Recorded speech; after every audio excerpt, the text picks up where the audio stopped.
ಸಾಧಿಸುವಲ್ಲಿ ವಿಫಲವಾಗಿರುವ ಜಿಲ್ಲಾಡಳಿತಕ್ಕೆ ಹೇಳಿ ಧಿಕ್ಕಾರ. ಎಪಿಎಂಸಿಯಲ್ಲಿ ನಡೆಯುತ್ತಿರುವ ರೈತರ ಸುಲಿಗೆಗೆ ಹೇಳಿ ಧಿಕ್ಕಾರ.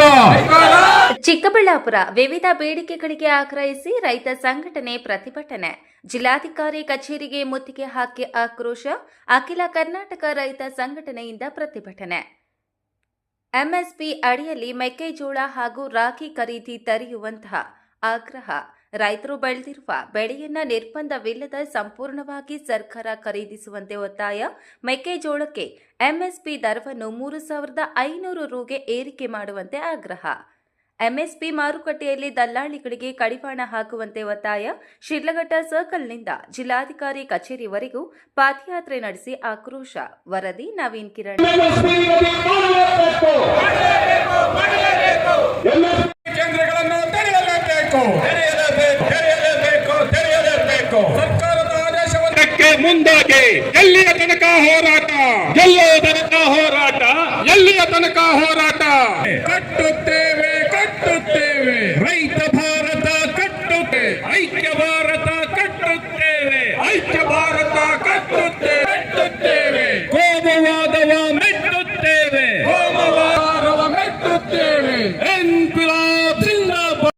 ಮಾನ್ಯ ಜಿಲ್ಲಾಧಿಕಾರಿ ಸಾಹೇಬ್ರೆ, ಇವತ್ತು ಚಿಕ್ಕಬಳ್ಳಾಪುರ ಜಿಲ್ಲೆಯಲ್ಲಿ ನಾವಿವತ್ತು ಒತ್ತಾಯ ಮಾಡಲಿಕ್ಕೆ ಬಂದಿರತಕ್ಕಂಥ ವಿಚಾರ, ಸುಮಾರಾಗಿ 45,000ಕ್ಕೂ ಹೆಚ್ಚು ಹೆಕ್ಟಾರ್ನಲ್ಲಿ ಮೆಕ್ಕೆಜೋಳ ಬಿತ್ತನೆ ಆಗಿದೆ. ಗೌರಿಬಿದನೂರು, ಬಾಗೇಪಲ್ಲಿ, ಗುಡಬಂಡೆ, ಚೇಳೂರು, ಸ್ವಲ್ಪ ಪ್ರಮಾಣದಲ್ಲಿ ಚಿಕ್ಕಬಳ್ಳಾಪುರ, ಶಿಡ್ಲಘಟ್ಟ, ಚಿಂತಾಮಣಿ. ನಮ್ಮ ಕೃಷಿ ಅಧಿಕಾರಿಗಳು, ಬಹುಶಃ ಜಿಲ್ಲಾಧಿಕಾರಿಗಳು ಬಂದಿದ್ದಾರೆ, ಬಹುಶಃ ಅವ್ರು ಯಾರು ಕೃಷಿ ಅಧಿಕಾರಿಗಳಿಗೆ ಇಲ್ಲಿ ಪತ್ತೆ ಇಲ್ಲ ಅನ್ಸುತ್ತೆ, ಯಾಕಂದ್ರೆ ಅವರಿಗೆ ಸಂಬಂಧ ಇಲ್ಲ ಅಂತ ಇರಬೇಕು.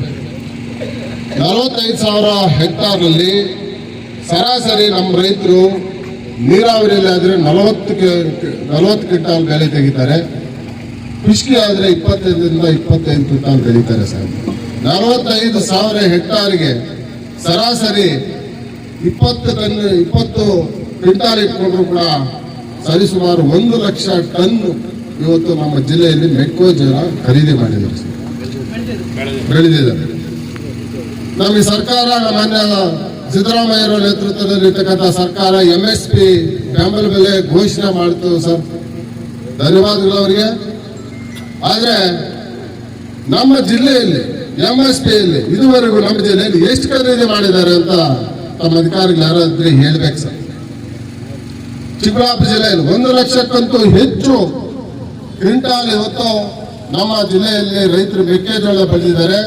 ಅದು 10 ವರ್ಷಗಳಿಂದ ಪ್ರಪ್ರಥಮ ಬಾರಿಗೆ ಇವತ್ತು ಮೆಕ್ಕೆಜೋಳ ರೈತರಿಗೆ ಬೆಳೆ ಸಿಕ್ಕಿ, ಇವತ್ತು ಬೆಳೆ ಬಂದಿದೆ, ಉತ್ತಮವಾದಂಥ ಮಳೆ ಬಂದಿದ್ರ ಪರಿಣಾಮವಾಗಿ. ಯಾವಾಗಲೂ ಮೆಕ್ಕೆಜೋಳ ವಿಫಲ, ಇನ್ಶೂರೆನ್ಸ್ ಕಟ್ಟೋದು, ನಷ್ಟಕ್ಕೀಡಾಗೋದು, ಈ ರೀತಿ ಆಗ್ತಾ ಇತ್ತು. ಈ ಸರ್ತಿ ಪ್ರಪ್ರಥಮವಾಗಿ ನಮ್ಮ ಜಿಲ್ಲೆಯಲ್ಲಿ ಮೆಕ್ಕೆಜೋಳ ಇವತ್ತು ರೈತರಲ್ಲಿ ಫಸಲು ಬಂದಿದೆ. ಆದರೆ ಸರ್ಕಾರ ಇದುವರೆಗೆ ನಾವು ಒತ್ತಾಯ ಮಾಡ್ತಾ ಇದ್ವಿ. ನಾವು ಬಾಗೇಪಲ್ಲಿ ರೈತರು ಇಲ್ಲಿ ಬಂದಿದ್ದಾರೆ, ಗುಡಬಂಡೆ ಅವರು ಬಂದಿದ್ದಾರೆ, ಗೌರಿಬಿದನೂರು ಬಂದಿದ್ದಾರೆ, ಚೋಳೂರು ಬಂದಿದ್ದಾರೆ. ಬಾಗೇಪಲ್ಲಿ ಶಾಸಕರಿಗೆ 1 ತಿಂಗಳಿಂದಲೇ ನಾವೆಲ್ಲ ರೈತ ಮುಖಂಡರು ಹೇಳಿದ್ವಿ, ಜಿಲ್ಲಾ ಉಸ್ತುವಾರಿ ಮಂತ್ರಿಗಳಿಗೂ ನಾವು ವಿಷಯ ಹೇಳಿದ್ವಿ. ಸರ್, ಖರೀದಿ ಕೇಂದ್ರ ಪ್ರತಿ ತಾಲೂಕಿನಲ್ಲಿ ಪ್ರಾರಂಭ ಮಾಡಬೇಕು ಅಂತ ಶಾಸಕರು ತಕ್ಷಣ ಒಂದು ಜಿಲ್ಲಾಧಿಕಾರಿಗಳಿಗೆ ಪತ್ರ ಬರೆದ್ರು 2 ತಿಂಗಳ ಹಿಂದೆ. ಇಲ್ಲ, ಇವತ್ತು ಅವೈಜ್ಞಾನಿಕವಾಗಿ ಖರೀದಿ ಕೇಂದ್ರ ನಡೀತಾ ಇದೆ, ತಕ್ಷಣ ಬಾಗೇಪಲ್ಲಿಯಲ್ಲಿ ಖರೀದಿ ಕೇಂದ್ರ ಬೇಕು ಅಂತ ಜಿಲ್ಲಾಧಿಕಾರಿಗಳು ಸರ್ಕಾರಕ್ಕೆ ಬರೆದಿರೋದು ನಮ್ಗೆ ಒಂದು ಪತ್ರ ಸಿಕ್ತು. ಆದ್ರೆ ಇದುವರೆಗೂ ಬಾಗೇಪಲ್ಲಿಯಲ್ಲಿ ಖರೀದಿ ಕೇಂದ್ರ ಆಗ್ಲಿಲ್ಲ, ಚಿಕ್ಕಬಳ್ಳಾಪುರದಲ್ಲಿ ಆಗ್ಲಿಲ್ಲ, ಗೌರಿಬಿದನೂರಲ್ಲಿ ಆಗ್ಲಿಲ್ಲ, ರಾಜಾನಕುಂಟದಲ್ಲಿ ಆಗಿದೆ. ಏನ್ ಸರ್ ಸಾಹೇಬ್ರೆ ಇದ್ರ ಉದ್ದೇಶ? ಚಿಕ್ಕಬಳ್ಳಾಪುರ ಜಿಲ್ಲೆಯಲ್ಲಿ ಇರ್ತಕ್ಕಂಥ ರೈತರು ಏನು ಇವತ್ತು ಈ ದೇಶದಲ್ಲಿ ಪ್ರಜೆಗಳಲ್ವಾ? ಅವ್ರ ರೈತ ಬೆಳೆ ಕಷ್ಟಪಟ್ಟು ಬೆಳೆ ತೆಗಿತಾ ಇಲ್ವಾ? 1 ಲಕ್ಷಕ್ಕಿಂತ ಹೆಚ್ಚು ಕ್ವಿಂಟಾಲ್ ಬೆಳೆದಿದ್ರು ಕೇವಲ ರಾಜಾನಕುಂಟೆಗೆ ನಮ್ಮ ರೈತ ಮುಖಂಡರೆಲ್ಲ ಹೋಗಿದ್ವಿ ಸರ್. ಕೇವಲ 120ರಿಂದ 130 ಕ್ವಿಂಟಾಲ್ ಅಷ್ಟು ಟನ್ಗಳಷ್ಟೇ ಮೆಕ್ಕೆಜೋಳ ಖರೀದಿ ಮಾಡಿದೆ ಸರ್ ಇದುವರೆಗೆ ರಾಜಾನಕುಂಟೆಯಲ್ಲಿ. 1 ಲಕ್ಷ ಟನ್ ಬೆಳೆದಿದ್ದಾರೆ ಸರ್. ಇವತ್ತು ರಾಜಾನಕುಂಟೆಯಲ್ಲಿ ಹೋಗಿ ನೋಂದಣಿ ಮಾಡಬೇಕು ಅಂತ ಹೇಳ್ತಾ ಇದ್ದಾರೆ ಸರ್. ಡೈರಿಗಳ ಮುಖಾಂತರ ನೋಂದಣಿ ಮಾಡಬೇಕು ಅಂತ ಆದೇಶ ಹೇಳಿದ್ದಾರೆ ಸರ್. ನಾವು ನೋಡಿದ್ವಿ ಆದೇಶ. 8 ದಿವಸ ಟೈಮ್ ಕೊಟ್ಟಿದ್ದಾರೆ, ಯಾರಿಗೂ ರೈತರಿಗೆ ಮಾಹಿತಿನೇ ಇಲ್ಲ. ಈಗ ಮತ್ತೆ ಪ್ರತಿ ತಾಲೂಕಿನಲ್ಲಿ ಇವತ್ತು ಕೋಚಿಮೂಲ ಶಿಬಿರ ಕಚೇರಿಗಳಲ್ಲಿ ನೋಂದಣಿ ಮಾಡ್ತಾ ಇಲ್ಲ. ಮೊನ್ನೆ ರಾಜಾನಕುಂಟಕ್ಕೆ ಹೋಗಿದ್ರು, ಅಲ್ಲಿ ಇವತ್ತು ಸರ್ವರ್ ಇಲ್ಲ ಅಂತ ಹೇಳಿದ್ರು ಸರ್. ಅಂದ್ರೆ ಇದೆಲ್ಲ ಇಲ್ಲಿರ್ತಕ್ಕಂಥ ರೈತರನ್ನ ಸರ್ವನಾಶನ ಮಾಡಲಿಕ್ಕೆ ಅಧಿಕಾರಿಗಳು ಇವತ್ತು ಸರ್ಕಾರ ಎಲ್ಲರೂ ಸೇರಿ ದಲ್ಲಾಳಿಗಳಿಗೋಸ್ಕರ ಇವತ್ತು ನಮಗೆ ಇವತ್ತು ಮರಣಶಾಸನ ಹೊರಟಿದ್ದಾರೆ ಅಂತ ನಮಗೆ ರೈತ ಸಂಘಟನೆಗಳಿಗೆ ಅನುಮಾನ ಬಂದಿದೆ ಸರ್. ನಾವು ಬೆಳೆ ಸಿಕ್ಕೋದೇ ಅಪರೂಪ ಸರ್, ಮಳೆ ಬರೋದೇ ಅಪರೂಪ ಸರ್. ಅಂತ ಅದ್ರಲ್ಲಿ ಬೆಳೆ ಬೆಳೆದು ಇವತ್ತು ಸರ್ಕಾರಗಳು ಈ ರೀತಿ ಅನ್ಯಾಯ ನಮಗೆ ಮಾಡ್ತಾ ಇದ್ರೆ ನಮಗೆ ಭಾರಿ ಬೇಸರ ಆಗಿದೆ. ಮತ್ತೆ ನಾವು ನೋಡಿದ ಅಂಕಿ ಸಂಖ್ಯೆಗಳು ಸರ್ಕಾರ ಒಂದು ಆದೇಶ ಮಾಡಿದೆ, ಅವಾಗಲೇ